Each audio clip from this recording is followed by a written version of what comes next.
Grandmas കിച്ചണിലേക്ക് സ്വാഗതം. ഞാൻ ജെയിനി രാജൻ. ഞാൻ ആദ്യമായിട്ടാണ് ക്യാമറയ്ക്ക് മുന്നിലേക്ക് വരുന്നത്. ചാനൽ തുടങ്ങിയിട്ട് വളരെ കുറച്ച് നാളുകളേ ആയിട്ടുള്ളൂ. ഇതിനകം 13 വീഡിയോസ് അപ്ലോഡ് ചെയ്തിട്ടുണ്ട്. ഇതെല്ലാം നിങ്ങൾ കാണുമെന്ന് ഞാൻ പ്രതീക്ഷിക്കുന്നു. വീഡിയോകൾ കാണുമ്പോൾ ഈ ചാനൽ സബ്സ്ക്രൈബ് ചെയ്യാൻ മറക്കരുത്. അതോടൊപ്പം തന്നെ ബെൽ ഐക്കൺ കൂടി ഒന്ന് എനേബിൾ ചെയ്യണം. ഇന്ന് ഞാൻ തയ്യാറാക്കുന്ന ഒരു വിഭവം ചിക്കൻ കോഴിക്കട്ടയാണ്. നമുക്ക് വീഡിയോയിലേക്ക് കടക്കാം. ചിക്കൻ കോഴിക്കട്ട തയ്യാറാക്കുന്നതിനായിട്ട് നമുക്ക് ഞാനിവിടെ എടുത്തിരിക്കുന്നത് അരിപ്പൊടിയാണ്. അരിപ്പൊടി സാധാരണ കോഴിക്കട്ടയ്ക്ക് അരിപ്പൊടി ഇട്ട് നമ്മൾ കുഴച്ച് മാവ് തയ്യാറാക്കുന്നത് പോലെ തന്നെയാണ് ഇതിനും തയ്യാറാക്കേണ്ടത്. ചെറിയൊരു വ്യത്യാസം മാത്രം, ഇതിൽ കുറച്ച് തേങ്ങയും കൂടെ ചേർക്കണം. അതിനായിട്ട് നമുക്ക് പൊടി ഇതിലേക്കിട്ട് കുറച്ച് വെള്ളം, തിളപ്പിച്ച വെള്ളം വേണം. നല്ലോണം തിളച്ച വെള്ളത്തിൽ വേണം നമുക്ക് ഇത് ചെയ്യാനായിട്ട്. വെള്ളം ഒന്ന് തിളയ്ക്കാൻ വയ്ക്കാം. ഞാനിവിടെ വറുത്ത അരിപ്പൊടിയാണ് എടുത്തിരിക്കുന്നത്. അപ്പോൾ ഈ വെള്ളം തിളപ്പിക്കാൻ വെച്ചിട്ടുണ്ട്. നല്ലതുപോലെ തിളച്ച് വരട്ടെ. പിന്നെ അത് കഴിഞ്ഞിട്ട് നമുക്ക് ഒരു തേങ്ങയും അല്പം പെരിഞ്ജീരക പൊടിയും ചേർത്തിട്ട് നമുക്ക് ഒന്ന് മിക്സിയിലിട്ട് ഒതുക്കിയെടുക്കണം.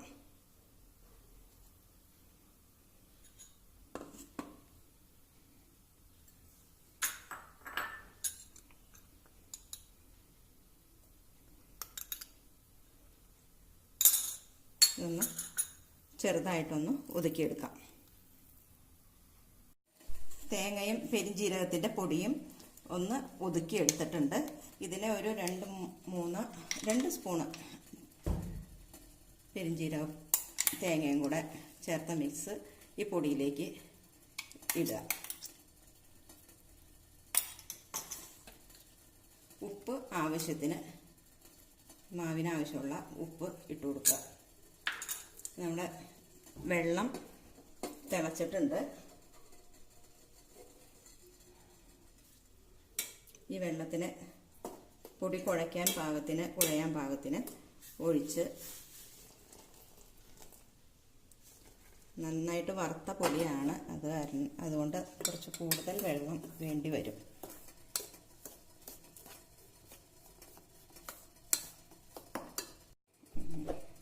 ഇപ്പം നല്ല ചൂടായിട്ടിരിക്കുകയാണ്. ഇതൊന്ന് ചെറുതായിട്ടൊന്ന് ചൂടാറിയിട്ട് വേണം നമുക്ക് കുഴച്ചെടുക്കാനായിട്ട്. നമുക്ക് ചിക്കൻ കോഴിക്കട്ടയ്ക്ക് വേണ്ട ഫില്ലിങ് തയ്യാറാക്കണം. മാവ് ചൂടാറി അത് കുഴച്ച് എടുക്കുന്ന സമയം കൊണ്ട് നമുക്ക് ഇത് തയ്യാറാക്കാം.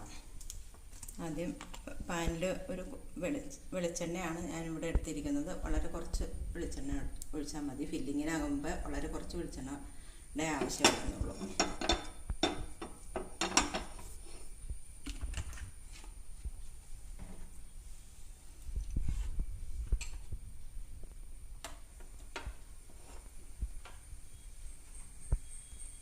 ഇതിലേക്ക് പിന്നെ വേണ്ടത് കുറച്ച് സവാള ചെറുതാക്കി, ഇതൊരു ഇടത്തരം സൈസ് സവാളയാണ്, അത് ചെറുതാക്കി അരിഞ്ഞു വെച്ചിട്ടുണ്ട്.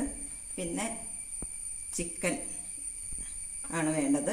ഈ ചിക്കൻ എന്ന് പറഞ്ഞാൽ ഞാൻ കറി വെച്ച ചിക്കൻ കറിയിൽ നിന്ന് എടുത്ത ബോൺലെസ് ആയിട്ടുള്ള ചിക്കൻ പീസുകളാണ്. ഇതിങ്ങനെ എടുക്കുമ്പോൾ നമുക്ക് ഇത് ചെയ്യാൻ കുറച്ച് എളുപ്പമുണ്ട്. ആവശ്യത്തിന് മസാലയൊക്കെ ചിക്കനിൽ പിടിച്ചിട്ടുണ്ടാവും. പിന്നെ ഇനി ഇതിന് വേണ്ടിയിട്ട് നമ്മൾ പ്രത്യേകിച്ചൊരു മസാലയൊന്നും തയ്യാറാക്കേണ്ട ആവശ്യമില്ല. ഇനി ഇതിൻ്റെ കൂടെ ഒരു കുറച്ച് ചിക്കൻ മസാലയും കൂടെ ചേർത്തിട്ടാണ് നമുക്ക് ഈ ഫില്ലിങ് തയ്യാറാക്കേണ്ടത്. അത് നമുക്ക് എണ്ണ ശരിക്കും ചൂടായിട്ടുണ്ട്. നമുക്കത് സവാള ഇട്ട് കൊടുക്കാം.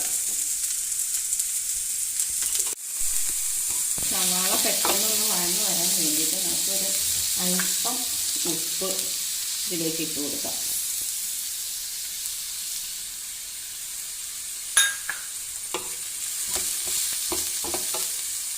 കഴിഞ്ഞ വീഡിയോയിൽ ചിക്കൻ ഫ്രൈ ആണ് തയ്യാറാക്കിയിരിക്കുന്നത്. ആ വീഡിയോ നിങ്ങളെല്ലാവരും കാണണം. ഇതിലേക്ക് നമുക്ക് ചിക്കൻ മസാല ചേർത്ത് കൊടുക്കുക. ഈസ്റ്റേൺ ചിക്കൻ മസാലയാണ് ഞാനിവിടെ എടുത്തിരിക്കുന്നത്. നന്നായി ഒന്ന് ഇളക്കി യോജിപ്പിച്ച്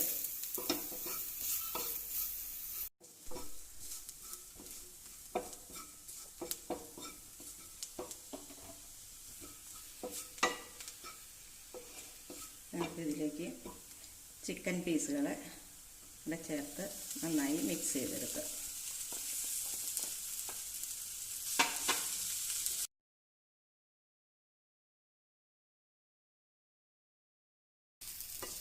നമ്മൾ ചിക്കൻ കോഴിക്കട്ടയുടെ ഫില്ലിങ് ഇവിടെ റെഡിയായി കഴിഞ്ഞു.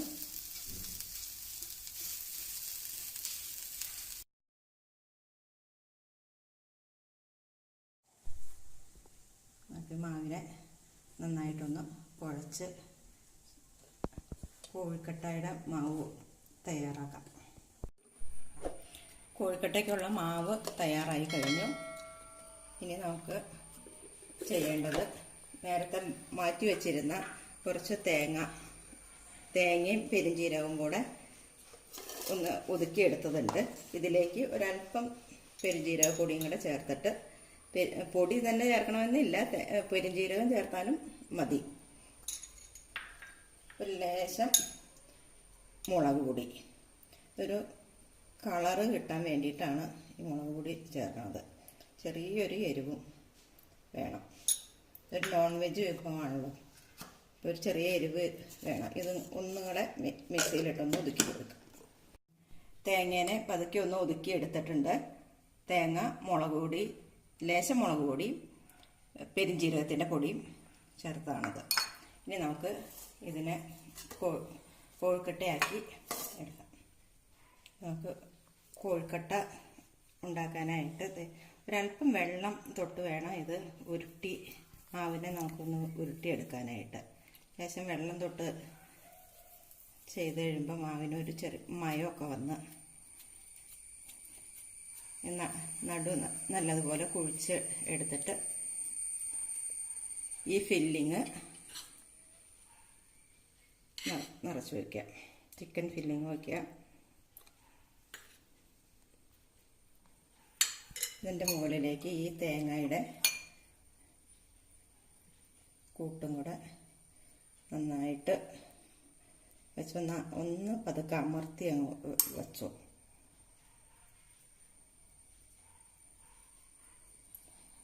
ഇങ്ങനെ ബാക്കിയുള്ള മാവും കൂടെ ഇതുപോലെ തയ്യാറാക്കി വെച്ചിട്ട് നമുക്ക് ഇതിനെ ആവിയിൽ പുഴുങ്ങിയെടുക്കാം. ഇങ്ങനെ നമ്മുടെ കോഴിക്കട്ടകളൊക്കെ റെഡി ആയിട്ടുണ്ട്.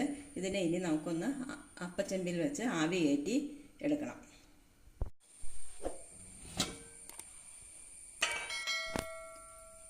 നമ്മുടെ ചിക്കൻ കോഴിക്കട്ട ഇവിടെ റെഡി ആയിട്ടുണ്ട്. ഈ റെസിപ്പി നിങ്ങൾ എല്ലാവരും വീട്ടിൽ ട്രൈ ചെയ്യണം. നിങ്ങൾക്ക് ഇഷ്ടപ്പെട്ടെങ്കിൽ ലൈക്ക് ചെയ്യണം, സബ്സ്ക്രൈബ് ചെയ്യാൻ മറക്കരുത്. ബെല്ലൈക്കൺ കൂടി ഒന്ന് എനേബിൾ ചെയ്താൽ ഞങ്ങളിടുന്ന വീഡിയോകൾ അപ്പോൾ തന്നെ നിങ്ങൾക്ക് ലഭിക്കുന്നതാണ്. വീഡിയോ കണ്ടതിന് നന്ദി. അടുത്ത വീഡിയോയുമായി നമുക്ക് വീണ്ടും കാണാം.